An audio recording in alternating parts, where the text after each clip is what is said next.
When I was 12, I disclosed my secret of the long-time sexual abuse to my friend, and a report was made to the state authorities.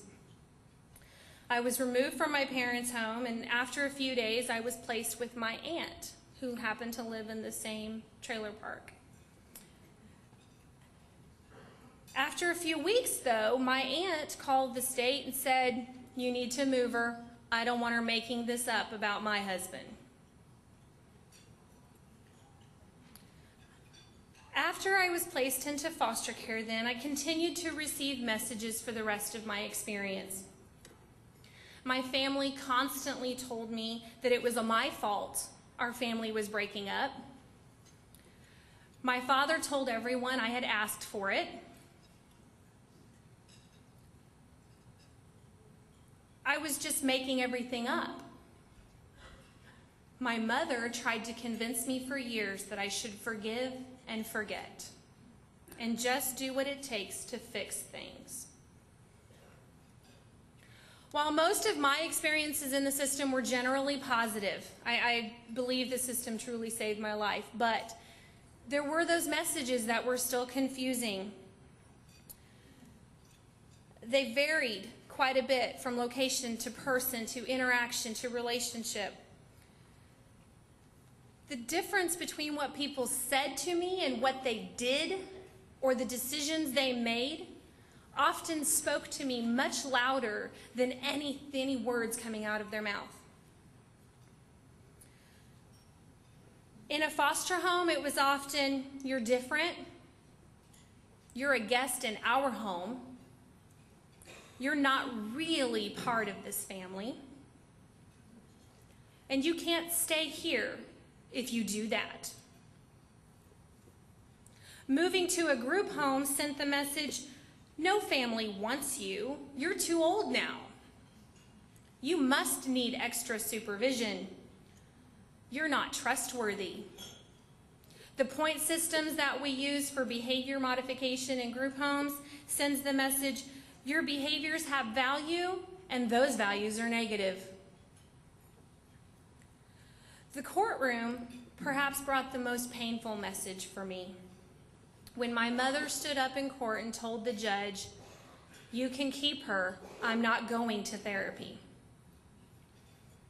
What I heard was, "I don't want her." The fact that none of my abusers, I was sexually abused by 3 different male relatives, none of my abusers ever received any consequences for their actions against me. And that message was, "We don't believe her, we believe him." This message was received really loud and clearly when a jury decided to acquit my uncle after 5 young ladies testified against him. And my father received a simple suspended sentence after a no contest plea. When my caseworker held a case plan and decided to mark the box long-term foster care, what I heard was, "You're too old to be adopted. No family will ever want you." This happened really early in my case, before we'd ever even really had a chance to delve into anything, and after my mom made it clear that court orders would not be completed. At that moment, I was banished to be a child of the state. Therapy was always an interesting mix of messages for me. What started as, "It's not your fault and it's okay to be angry," eventually turned into, "You're not quite fixed yet. We'll keep you here a little longer." Especially as the years and years of therapy went by. Any slight mention of misbehavior by my foster family meant that the next session would be totally focused on my behavior and not on dealing with the experiences of my childhood, or my abuse history, or my family's complete dysfunction. Frequent conversations about how my parents weren't following court orders or working the plan only reiterated the message, they don't want you.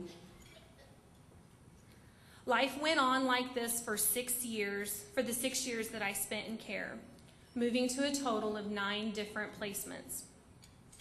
Message after message was received, and expectation after expectation was formed and put into a box in my head. A mental box which was already lacking in a strong foundation of safety and stability was quickly becoming tattered, torn, broken down, and crushed, and weak